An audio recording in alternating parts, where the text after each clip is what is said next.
Hello everyone, I am Shambhavi from Progressive Science Education and today I am going to start a new and very interesting chapter of class 8, that is chapter number 8, cell structure and functions. So let's get started. As you all know that there are many living and non-living things around us. Both living and non-living things are made from chemical elements such as carbon, hydrogen, oxygen and nitrogen. Then how can one distinguish between living and non-living things? As you all know, हमारे आसपास जितनी भी चीज़ें हैं, जितना भी matter है, as you all know what is matter? Matter is anything that occupies space and have some mass. So जितनी भी चीज़ें हमारे आसपास है जिनका कुछ वेट है, जो कोई स्पेस ऑक्यूपाई कर रही हैं, वो एलिमेंट से बनी होती हैं as you all know, such as carbon, hydrogen, oxygen and nitrogen. So हम कैसे लिविंग और नॉन लिविंग के बीच में डिस्टिंग्विश कर सकते हैं, कैसे बता सकते हैं कि that is living and that is non living. So ये बताने के लिए ही आज हम न्यू चैप्टर, बहुत ही इंटरेस्टिंग चैप्टर पढ़ने वाले हैं, that is cell structures and functions. So introduction of cell. The organization of these molecules into cells is one of the most fundamental features that distinguishes living thing from all other matters. Cells are the building blocks of living matter. A cell is the smallest unit of living matter that can carry out all the life processes. As you all know कि जैसे कि कोई भी घर बनाने के लिए आप पहले क्या, जो उनका ब्लॉक्स जो होता है वो ब्रिक होता है, ब्रिक से ही पूरा एक हाउस बनता है. सो वैसे ही ह्यूमन बॉडी में या किसी भी लिविंग थिंग में सबसे स्मॉलेस्ट और सबसे फंक्शनल यूनिट जो होती है वो होती है cell. Cell is the smallest unit of living matter that can carry out various life processes. So छोटी छोटी जो सेल्स होती हैं वो सारी सेल्स मिलकर टिश्यू बनाती हैं, और जो टिश्यू होते हैं वो मिलकर ऑर्गन्स बनाते हैं, एंड ऑर्गन मिलकर ऑर्गन सिस्टम बनाते हैं, और ऑर्गन सिस्टम मिलकर एक इंडिविजुअल बनाते हैं. So for topics to be covered: discovery of cell, the cell basic unit of life, organism show variety in cell number, shape and size, part of the cell, comparison of plants and animal cell, some important key terms and question and answer that I will give you in next video. So let's get started from our first topic, discovery of cell. In 1665, an English scientist Robert Hooke made an observation that had changed basic biological theory and research forever. As you all know, जो Robert Hooke थे उन्होंने ही cell की discovery की starting की थी. So while examining a dried section of the कॉक tree with a crude light microscope, he observes small chambers one on the top of the others. He named them cells. So उन्होंने ये इसकी starting कैसे की थी, cell की discovery की starting? उन्होंने एक सूखे हुए मतलब कि कॉक में, सूखे हुए पेड़ के कॉक में उन्होंने एक लाइट माइक्रोस्कोप, बहुत पावरफुल नहीं था वो, लाइट माइक्रोस्कोप था, उसकी हेल्प से उन्होंने कॉक ऑफ ट्री में देखा. तो उसमें उनको एक सम स्मॉल चैम्बर्स उनको दिखाई दिया, one on the top of others, एक दूसरे के ऊपर वो लोग अरेंज थे चैम्बर्स. ओके, सो उन्होंने उसको नेम दिया cell. Nearby in 1670, a Dutch scientist named Anton van Leeuwenhoek, as you all listen the name of Anton van Leeuwenhoek, described cell after studying a drop of the pond water. उन्होंने कैसे describe किया एंटन van लीनहॉक ने? उन्होंने pond की drop को study करके describe किया. Years later, as microscope improved, other biologists were able to continue the work of Hooke and Leeuwenhoek, learning more about the cells. German biologist Matthias Skeldin discovered that every part of the plants was made up of cell. Another German scientist named Theodor Schwarzschild discovered that every part of an animal he looked at through a microscope was also made up of cell. Today's scientists have developed what we call the cell theory. So I hope you all will understand how can discovery of cell happen. In this the main is that कि Robert Hooke ने cell की discovery की starting की और उन्होंने Kock of tree में देखा एक लाइट माइक्रोस्कोप, बहुत पावरफुल नहीं था, बहुत ही लाइट माइक्रोस्कोप था, उससे देखा तो उसमें उनको एक दूसरे के ऊपर छोटे छोटे चैम्बर्स दिखाई दे रहे थे जिन्हें उन्होंने सेल्स का नाम दिया. उसके बाद जैसे जैसे माइक्रोस्कोप की और डिस्कवरी होती गई, माइक्रोस्कोप पावरफुल होता गया, वैसे और जितने भी साइंटिस्ट थे उन्होंने भी ये डिस्कवरी जारी रखी. नाउ अब इसी से रिलेटेड हम नेक्स्ट टॉपिक पढ़ेंगे, that is cell theory.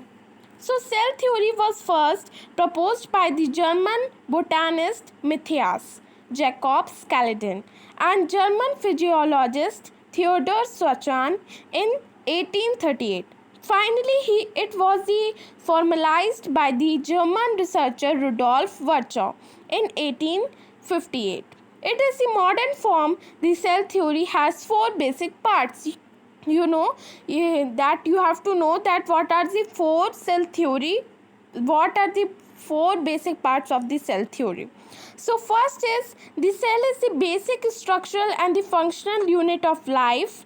All living organisms are composed of cell. Second is all cells are produced by division of pre-existing cell, in other words through reproduction. Now, all basic chemical and physiological function, for example, repair, growth, movement, immunity, communication, and digestion, are carried out inside cell. And fourth is the activities of cell depends on the activities of subcellular structure called cell organelles within the cell. So, in the figure, आपको figure में Rudolf वर्चो की picture दिख रही होगी. He is the great man, Rudolf Virchow. Okay. Now move to the next topic, that is the cell basic unit of life. Cells are the fundamental unit of all living beings. As you all know, cell is the fundamental unit of all living beings. As a wall is made up of bricks, all the living beings are made up of cells. Different organisms may be made up of a single cell or many cells. You know कि जो human being ही नहीं, खाली जितने भी living beings हैं वो सब cell से बने होते हैं. वो सेल एक भी हो सकती है और कई सारी भी हो सकती हैं. ओके. सो जैसे कि कुछ ऑर्गेनिज्म होते हैं जिसमें एक ही सेल प्रेजेंट होती है, जैसे कि amoeba is made up of only one cell which perform all the life processes. Such organism are called unicellular. जो खाली एक सेल से बनी होती है उसे हम लोग क्या कहते हैं, unicellular. Most of the organism are multicellular. As you know, human being is a multicellular organism. Multicellular मतलब उसमें बहुत ढेर सारी सेल्स प्रेजेंट होती हैं. They are made up of many cells. In multicellular organism cells are the lowest level of organization. Many similar cells join together to form a tissue, similar tissue join together to form an organ, and many others join together to form an organ system which perform a specific function. For example, each organs in the digestive system perform different functions such as digestion, assimilation, and absorption. Similarly, different organs of a plant perform a specific function. For example, roots help in the absorption of water and mineral, stem transport them, and leaves synthesize food for the plants. Many organ system made up of an organism. मैंने जैसे आपको बताया था कि कई सारी cell मिलकर tissue बनाती हैं, कई सारे टिश्यू मिलकर ऑर्गन बनाते हैं, और कई सारे ऑर्गन्स मिलकर ऑर्गन सिस्टम बनाते हैं, और कई सारे ऑर्गन सिस्टम मिलकर एक इंडिविजुअल बनाते हैं. our next topic is organism show variety in cell number, shape and size. देखिए, जितने भी सेल्स होते हैं उनकी जितनी सेल नंबर, शेप, साइज होते हैं वो सब इसी पे डिपेंड करते हैं कि वो फंक्शन कैसा परफॉर्म करते हैं. तो सेल का जो शेप और साइज होता है वो इसी पे डिपेंड करता है वो कैसे कैसे फंक्शन परफॉर्म करते हैं. तो मैंने आपको सेल नंबर बताया ही था कि they are two cell numbers that are unicellular and multicellular. Unicellular की खाली फुल बॉडी एक ही सेल से बनी होगी, जैसे कि मैंने अमीबा एग्जाम्पल दिया था, और मल्टी सेलुलर जो कई सारे सेल से मिलकर बनी होती है। और सेल शेप और साइज इस पे डिपेंड करता है कि वो कैसा फंक्शन परफॉर्म करते हैं। कुछ सेल की शेप और साइज जो होती है वो फिक्स रहती है, बट कुछ सेल ऐसे होते हैं जो फंक्शन के अकॉर्डिंग अपने शेप और साइज़ को चेंज करते रहते हैं। सो ज़्यादातर ऐसे ही होते हैं जो अपनी शेप और साइज़ को according to the function change करते रहते हैं। जैसे कि एज यू ऑल नो, जो नर्व सेल होती है वो इलोंगेटेड होती है, RBC in a oval form, spherical form रहती है। ऐसे ही कई सारी सेल्स प्रेजेंट होती हैं जो अलग अलग शेप और साइज की होती हैं। So in animals largest cell is ostrich egg and smallest cell is mycoplasm, and in humans smallest cell is RBC, you know, red blood cell, and largest cell is nerve cell. Now move to the next part, that is parts of the cell. So in this I will tell you that what are the cell types. So a typically cell consists of three parts. Cell के mainly three parts होते हैं, जैसे कि first is cell membrane और plasma membrane, second is cytoplasm and third is nucleus. So first is cell membrane. So it forms the outer boundary of the cell. It is a thin, delicate membrane that separates the cell from its surrounding. Cell membrane gives shape and size to the cell. It allows only certain selected substance to enter or leave the cell. Therefore, it is called selectively permeable membrane.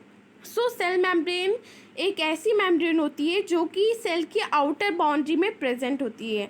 Cell membrane जो होती है वो it is the outer boundary of the cell. ये बहुत ही delicate membrane होती है और ये सेल्स को शेप और साइज देने में हेल्प करती है, और ये कुछ सेलेक्टेड थिंग को ही अपने अंदर से पास करने देती है, इसलिए हम लोग इसे कहते हैं selectively permeable membrane. Now next is cytoplasm. So cytoplasm is the jelly-like fluid inside the cell membrane. It occupies the space between the cell membrane and the nucleus. All the life function take place in the cytoplasm. There are many small cytoplasmic body in cytoplasm. These are called cell organelles. Mitochondria, Golgi body, endoplasmic reticulum, ribosome are some of the cell organelles.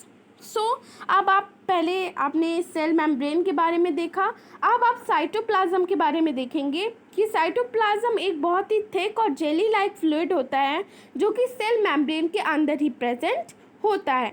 It occupies the space between cell membrane and the nucleus. ये cell membrane और the nucleus के बीच में जो space होता है उसको occupy करता है. All the life functions take place in cytoplasm. जितनी भी लाइफ से रिलेटेड जितने भी फंक्शंस होते हैं वो साइटोप्लाज्म में ही मेनली परफॉर्म किए जाते हैं. There are many small cytoplasmic bodies in cytoplasm. Cytoplasm में कई स्मॉल साइटोप्लाज्मिक बॉडीज भी प्रेजेंट होती हैं जिन्हें हम लोग सेल ऑर्गेनेलीज कहते हैं. जैसे कि मैंने आपको बताया, mitochondria, Golgi body, endoplasmic reticulum, ribosome etcetera are some of the cell organelles. All organelles in cytoplasm play an active role in the functioning of the cell. जितने भी सेल ऑर्गेनेलीज रहती है वो एक एक्टिव फंक्शन परफॉर्म करती हैं cell में. Okay, for example mitochondria releases energy from the food, Golgi body helps to secrete hormones and enzymes, endoplasmic reticulum transport substance around the cell, and ribosome synthesize proteins. Okay, so now come to the next topic, that is nucleus. So from nucleus से पहले मैं आपको कुछ picture दिखाने चाहती हूँ, that is different cell organelles in cytoplasm. So इससे पहले कि हम थर्ड पार्ट पढ़े, आप इस पिक्चर को देखिए. It is the picture of cytoplasm.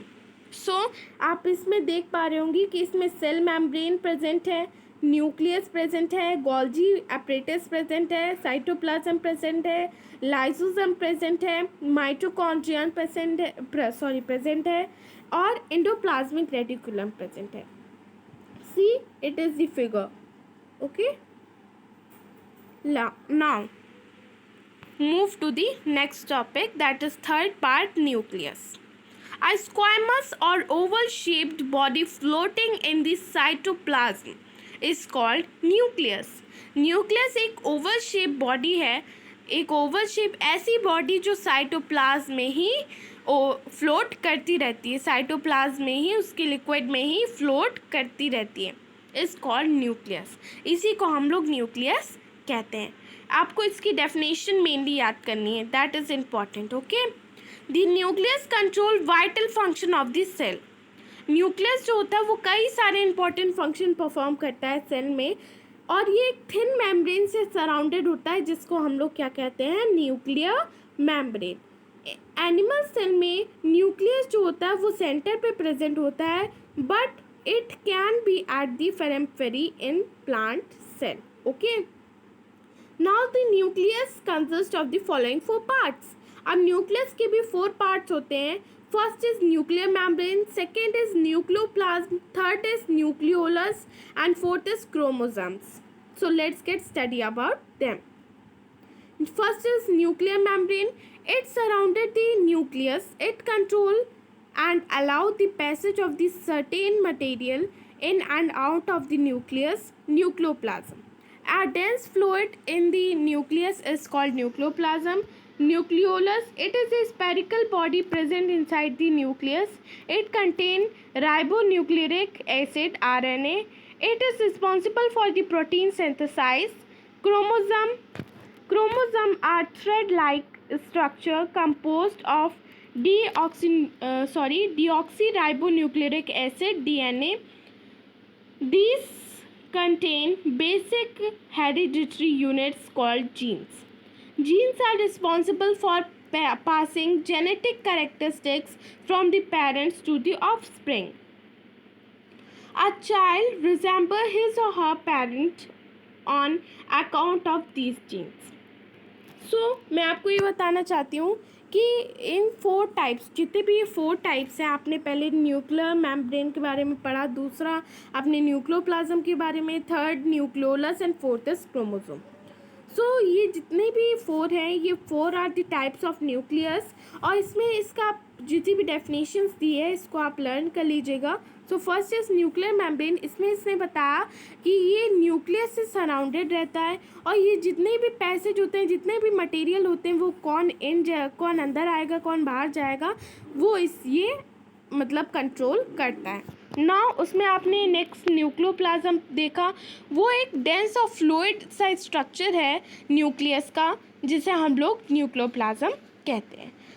Third आपने न्यूक्लियोलस पढ़ा, जो कि एक स्पेरिकल बॉडी है जो कि न्यूक्लियस के अंदर प्रेजेंट रहती है, and it contain ribonucleic acid, और इसके अंदर राइबोन्यूक्लियरिक एसिड प्रेजेंट होता है, दैट इज RNA.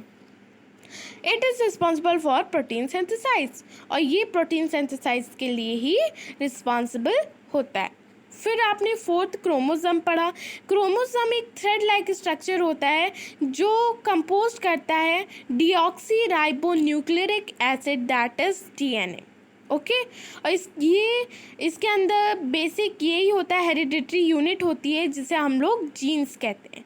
जीन्स एक सेल के अंदर at the middle it is a thread like structure. Okay, it is a thread like structure that in detail you will study in higher classes. So अभी के लिए बस आप इतना जानिए कि राइबोसोम के अंदर, क्रोमोसोम्स के अंदर क्या क्या प्रेजेंस होता है. सो जीन्स जो होता है वो रिस्पॉन्सिबल होता है जेनेटिक कैरेक्टरिस्टिक्स का. मतलब जैसे कि कोई भी कैरेक्टरिस्टिक, जैसे जो आपके पेरेंट्स के अंदर है वो आपके अंदर हो. कोई भी कैरेक्टरिस्टिक्स, जैसे कि आपके पेरेंट्स का आई कलर ब्लू है, सो आपका भी आई कलर ब्लू हो, या मिलती जुलती characteristics you can say.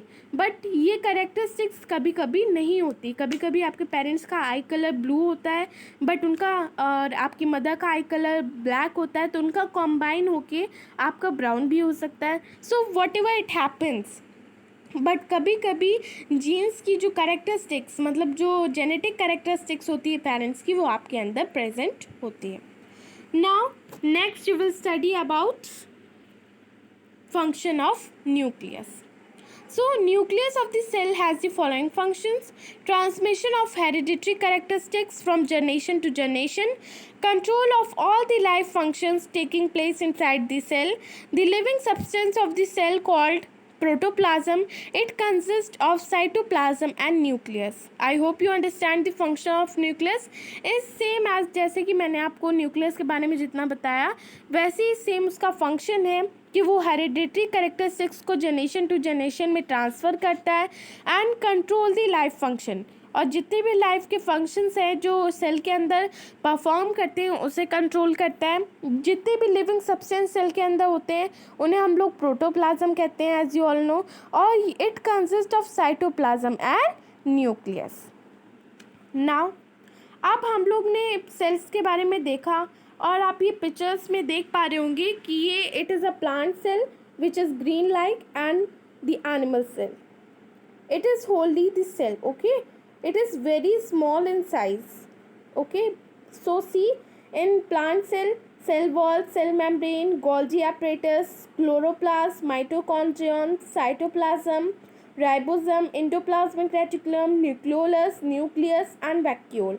And in animal cell, cell membrane, lysosome, nucleus, nucleolus, nuclear membrane, vacuole, mitochondrion, centroplasm, cytoplasm, endoplasmic reticulum, ribosome and Golgi body. ना आपने ये फिगर तो देख लिया, अब मैं आपको कुछ और बातें बताना चाहती हूँ. जैसे कि अब मैं आपको बताऊँगी प्रोकैरियोटिक एंड यूकैरियोटिक सेल्स के बारे में. तो इसके बारे में आप डिटेल में तो हायर क्लासेस में पढ़ेंगे, but you have to know about it. So prokaryotic cells, prokaryote also spelled prokaryote, any organism that lack a distinct nucleus and other organelles due to the absence of internal membranes. And eukaryotic cell, eukaryotics are organisms whose cells have a nucleus enclosed within a nuclear envelope. इनमें आपको खाली इसकी definition ही mainly आप याद कर लीजिए, but आप इसके बारे में और जानेंगे जब आप हायर क्लासेस में जाएंगे. Now come to the next topic, that is more information about plants and animal cell. The green pigment chlorophyll is contained in the green coloured plastids called chloroplast. As you all know कि plant की जो leaves होती है, मतलब एक plant जो होता है वो ग्रीन कलर का क्यों होता है? क्योंकि उसके अंदर क्लोरोफिल प्रेजेंट होता है. Chlorophyll is present in it. So the green pigment chlorophyll is contained in the green colored plastids called chloroplast. So ये green color pigment किस में present होता है? Chloroplast में. Leucoplast are colorless plastid. और जो ल्यूकोप्लास्ट होता है वो कलरलेस होता है and these are generally found in roots and underground modified stem. और ये मेनली रूट्स में या स्टेम के अंदर, मॉडिफाइड स्टेम के अंदर ही फाउंड होता है. Chromoplast are coloured plastid responsible for the colour of flowers and fruit. और जो क्रोमोप्लास्ट होता है वो कलर्ड पार्टिकल होता है, वो मतलब कि वो या तो फ्रूट्स को कलर देता है और फ्लावर्स को. Okay, this three you have to know, that first is chloroplast, second is leucoplast and third is chromoplast. Chloroplast green color, leucoplast no color and chromoplast have colored plastics. Now come to the next topic, that is comparison of plant and animal cell. अब आपको मैं बताऊंगी कि plants और animal cell में mainly difference क्या होता है. जो प्लांट्स और एनिमल सेल है उसमें मेजर डिफरेंस होता है जिसके बारे में मैं आपको बताने चाह रही हूँ. So plant cell have a cell wall surrounding the cell membrane and animal cell only have a cell membrane. देखिए, प्लांट सेल जो होता है उसके अंदर उसके पास सेल वॉल होती है जो कि सेल मेम्ब्रेन के ऊपर सराउंडेड रहती है, but animal cell only have cell membrane. But animal cell के अंदर खाली मतलब एनिमल की जो सेल होती है वो किसी भी सेल वॉल से सराउंडेड नहीं रहती, वो खाली उसके पास सेल मेम्ब्रेन होता है. ओके, उसके पास सेल वॉल नहीं होता है. और plant cell contain chloroplast which are used for photosynthesis. Plant cell जो होता है वो क्लोरोप्लास्ट को यूज़ करता है फोटोसिंथेसिस के लिए, but animal cell does not use chloroplast because animals को मतलब फोटोसिंथेसिस प्रोसेस करने की ज़रूरत नहीं होती है. Plant cell have a large vacuole, plant cell के पास बहुत ही बड़ा वैक्यूल प्रेजेंट होता है जो कि एक फ्लूइड सैक की तरह होता है compare to an animal cell.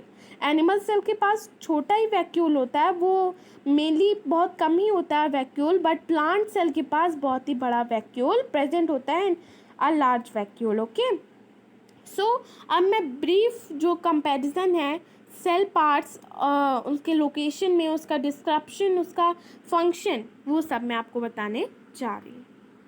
So you see in this figure that cell part, cell wall present in plants only. Description: outermost stiff shape made of cellulose. You have to learn that it is made up of cellulose. Function: protects the cell from temperature variation, high speed wind and moisture. Now second is cell membrane, both plant and animals. Plants inside cell wall, animals thin outer semi-permeable membrane allows exchange of selected substances, support the cell, separate the cell from its environment. Nucleus, both plant and animal. Description: oval shaped body. Function: control cell activities, transmission, genetic characteristics. Now cytoplasm, both plant and animals. Thick jelly like fluid containing other cell organelles and site of all life processes, protect cell organelles. Now next, cell part, mitochondria, present in both plant and animals. Description: rod shaped body. Function: site of respiration, release energy from sugar called powerhouse of the cell. You have to know that it is mainly asked that which cell is known as powerhouse of the cell. So you have to know mitochondria cell is known as powerhouse of the cell. Now Golgi body, both plant and animals. Description: flattened cavity in cytoplasm and function: secretion of enzymes and hormones. Endoplasmic reticulum, present in both plant and animals. And description: network of tubes or membranes and function: transportation of material. Ribosome, present in both plants and animals. Description: small bodies sometimes attached to endoplasmic reticulum and function: synthesis protein. Now vacuole, plant single and large, animal small and few. ये आपको पता होना चाहिए, vacuole plants के अंदर बहुत ही बड़ा present होता है, बट एनिमल के अंदर बहुत ही छोटा ही होता है और कम ही होता है. And description: sac like structure in cytoplasm, function: stores food. Now plastids, only plants. And description: small colored and colorless bodies in cytoplasm, function: take place in photosynthesis, impart color to leaf, flower or fruits. Lysosome, generally animals, membrane bound sac in cytoplasm filled with digestive enzyme and function: destroy damaged cell and unwanted cell products. So आपको कुछ comparison plants और animal cell के बारे में पता होना चाहिए. Data important जो मैंने जैसे वैक्यूल का बताया, माइटोकॉन्ड्रिया का बताया, गोल्जी बॉडी, जो मेन पार्ट्स हैं उन्हें आपको लर्न रखना है, because it is important that you have to know about the difference between plants and the animal cell. So thank you for watching our video, and if you like my video, so please like, share, subscribe and press the bell icon. And question and answer and key terms I will give you next video. So tab tak ke liye bye bye and take care.